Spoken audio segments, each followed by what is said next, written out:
Welcome to our deep dive. And today we're tackling a really intriguing idea, an open access market for global communications. Yeah. It's the brainchild of Peter Crampton, and we've got his presentation right here laying out the whole thing. It's pretty mind-blowing, to be honest. We're going to unpack why we even need a system like this, how this market's supposed to function, and even delve into some of the tech that could make it all happen. You ready to get started? Absolutely. Let's dive in. Crampton really hits on something we often take for granted, reliable communication infrastructure. And he's not just talking about having a good internet connection at home. He's talking about the systems that underpin global finance, disaster response, the whole shebang. As we move toward net zero emissions in a world that's ever more interconnected, the stakes just get higher and higher. Absolutely. And he makes a really strong case that sticking with the current system might actually hold us back. Crampton points out all these potential market failures that could really trip us up. He does. He gets into the nitty-gritty, talking about things like the prisoner's dilemma, incomplete markets, even the possibility of market manipulation. These aren't just hypothetical issues. They're real roadblocks that could keep us from building the kind of robust and resilient infrastructure we need. So is Crampton just like pointing out all the problems? Or does he actually offer some solutions? Oh, he definitely offers solutions. Yeah. His proposal, an open access market for global communications, designed from the ground up to tackle those market failures head on. It's all about maximizing social welfare, considering the limits of the network, but also fostering a system that encourages innovation and really drives efficiency. Okay, that sounds fantastic in theory, but how do you actually design a market that can achieve all that? What are the key things we need to understand? Crampton breaks it down into a few core principles. First, complete markets. Everyone has access to the information they need to make smart decisions. Picture a system with transparent pricing, updated every hour, giving a crystal clear view of future trends. That level of transparency would be a huge incentive for investment and innovation. That makes sense, but wouldn't constant price updates lead to a ton of volatility, especially for businesses that need to plan for the long haul? That's where the second key feature comes in: ample liquidity in the market. Okay. So enough buyers and sellers to keep those prices stable and make sure they reflect the real value of communication resources. Crampton argues that this combo would actually reduce uncertainty, encouraging smarter investment decisions. So if companies have a clearer picture of the future, they're more likely to take risks and develop the next generation of communication tech. Exactly. Okay. And this market isn't just about finding a new internet provider. It's way bigger than that. Right. Crampton suggests it could be a platform for trading all sorts of things, from mobile spectrum and satellite capacity to even fiber optic cable access. So we're talking about like building a whole new infrastructure for global communication. We are. What I find really interesting is how this could impact the digital divide. That's a crucial point. Right now, access to reliable, affordable communication depends heavily on where you live and what infrastructure is already in place. Crampton argues that an open access market could change all that. So it could level the playing field, letting underserved communities access the same communication resources as, say, Wall Street. That's the idea. By creating a more competitive and dynamic market, Crampton believes we can make high-speed, reliable communication a reality for everyone, no matter where they are. But to get there, we need to talk about the tech that makes it all possible. Okay, you've got me hooked. What kind of tech are we talking about here? Buckle up, because Crampton introduces us to low Earth orbit optical mesh networks. Wow. It's like a constellation of satellites closer to Earth than traditional ones, forming this interconnected web capable of transmitting data at crazy speeds. So faster than what we have now with fiber optic cables. Potentially, yeah, and with much broader reach. He compares a proposed Rivada satellite project using this tech to both Starlink and terrestrial fiber. The Rivada network, orbiting at a higher altitude, could offer wider coverage while matching or even exceeding the speed of fiber. But isn't satellite communication usually limited by uplink and downlink speeds from ground stations? That's true for traditional satellites. Right. The beauty of an optical mesh network is the satellites connect directly to each other, bypassing the need for constant uplinks and downlinks. It's like creating a dedicated data superhighway in space. This sounds almost too good to be true. What kind of real-world impact are we talking about? Give me a concrete example. Crampton shares some fascinating data on the impact this could have on global finance. Imagine shaving milliseconds off communication times between major financial centers. He even quotes someone saying, 1 millisecond is an eternity for a high-frequency trader. Wow, so we're not just talking about faster downloads. We're talking about revolutionizing entire industries that rely on split-second decisions. Exactly. And that brings us to the challenge of managing a network this complex. How do you make sure it runs smoothly and efficiently, especially when demand is always fluctuating? That's where Crampton's idea of a real-time market comes in. Okay, I'm all ears. Tell me how this real-time market would work. Think of it like a stock market, but for bandwidth. Okay. Crampton proposes a system with different product types like, fast, premium, and regular. Fast prioritizes speed, obviously premium guarantees reliability, and regular kind of offers a balance between the two.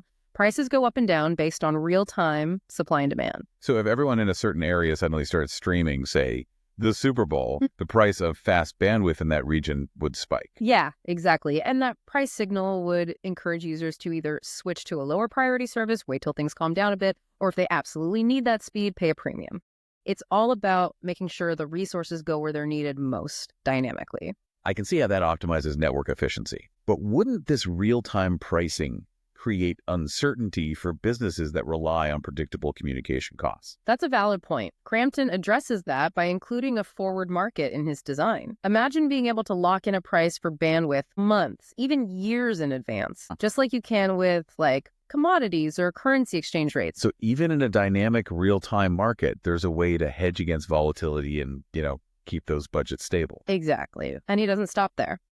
Crampton introduces another really interesting concept, flow trading. Okay. So instead of constantly placing individual buy and sell orders as prices change, participants can set up flow trades. Right. Essentially a series of automated transactions triggered by certain price points. So a company with, bandwidth needs that fluctuate throughout the week could set up a flow trade to automatically buy more bandwidth during peak hours and then sell off excess bandwidth when demand drops. Yeah, that's the idea. It gives them much finer control and reduces their risk exposure compared to, constantly watching the market and placing individual orders. Yeah. But this real-time market and flow trading, they address more than just efficiency. They also tie back into those market failures Crampton talked about earlier. You're right. We haven't forgotten about those. Remind me how these mechanisms would deal with things like, the prisoner's dilemma and market power. Right. So remember, the prisoner's dilemma highlights the temptation for individuals to act selfishly, even if it leads to a worse outcome for everyone. In a traditional communications setup, this could look like companies hoarding bandwidth or refusing to cooperate on network upgrades. Right, because in a closed system, it might seem like the best strategy is to grab as much as you can, even if it weakens the whole system in the end. Exactly. But in Crampton's open access market, the incentives change. With complete transparency in the market, participants can see the bigger picture. They understand that cooperation and efficient resource allocation actually benefit everyone in the long run. So it's like moving from a zero-sum game to a collaborative effort to make the system stronger and more resilient. What about the potential for market manipulation?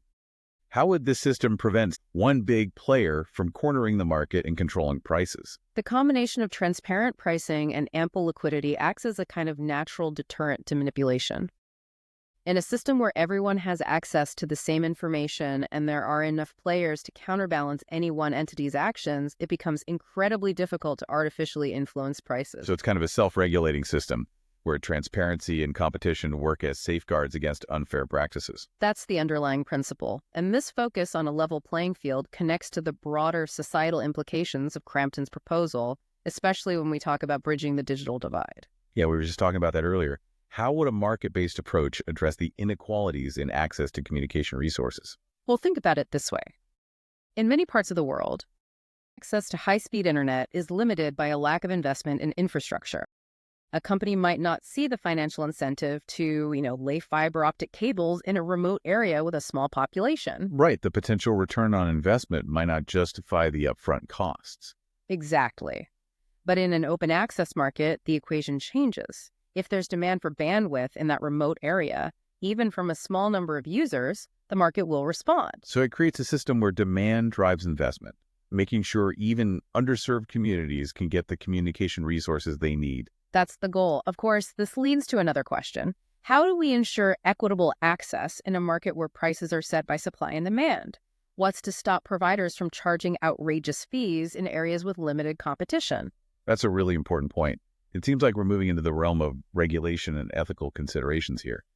How does Crampton address those concerns? He acknowledges that switching to a market-based system would require careful thought about regulatory frameworks. He suggests things like price caps, subsidies for low-income users, or even the creation of community-owned and operated networks to ensure affordability and access aren't compromised. So it's not just about designing the market, it's about building a whole ecosystem that makes sure everyone benefits. But even with those safeguards in place, this kind of change doesn't happen overnight.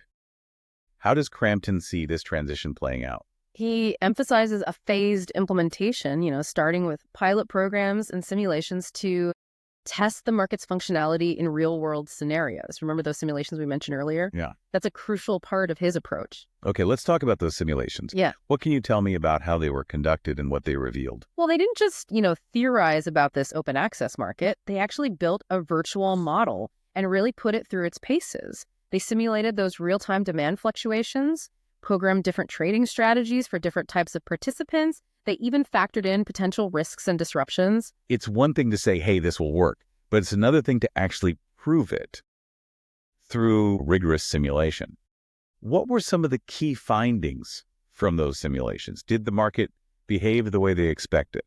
The results were really encouraging, actually. The simulations showed that the market could adapt to those rapid changes in demand, efficiently allocating bandwidth to where it was needed most.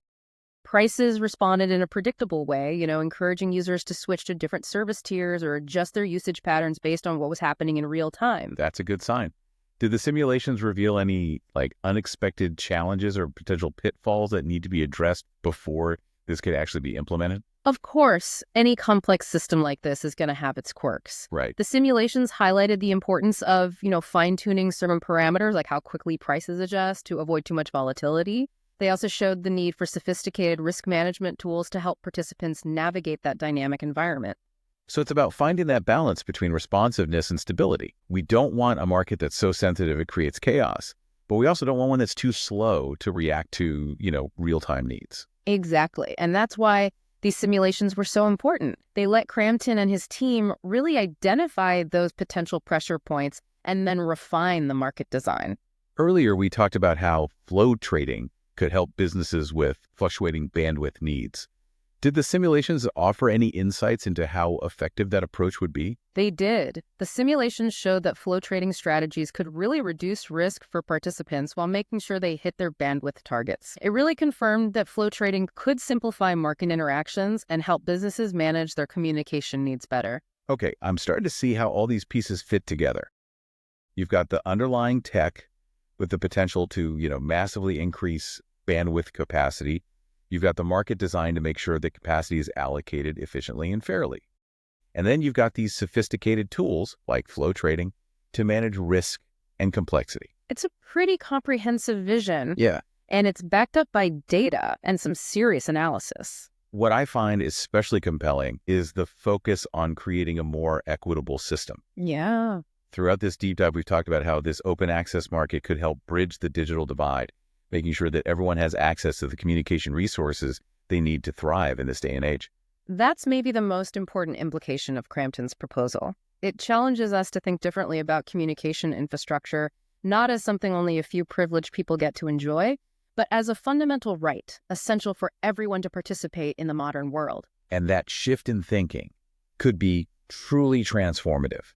It's not just about having faster internet, it's about empowering individuals, even entire economies, to reach their full potential. It's a bold vision for sure. And as with anything this ambitious, there are going to be challenges. I'm sure there'll be plenty of people who are skeptical. Implementing something like this on a global scale would take an unprecedented level of cooperation between governments, international organizations, and private companies. You're absolutely right. And like we've discussed, making sure there's equitable access and preventing potential abuses will be key. But I think what Crampton has done is start a really important conversation. He's given us a framework, a place to start imagining a different future for global communication. A future where technology is used to empower, not divide, where innovation can flourish, and everyone has the opportunity to connect and communicate freely and affordably. It's a future worth fighting for. And while there's still a lot of work to do, I think exploring ideas like this is vital if we want to make that future a reality. Well said. This has been a truly fascinating deep dive. We've gone from the nitty-gritty of market design to the big picture societal impact of a more equitable communication infrastructure.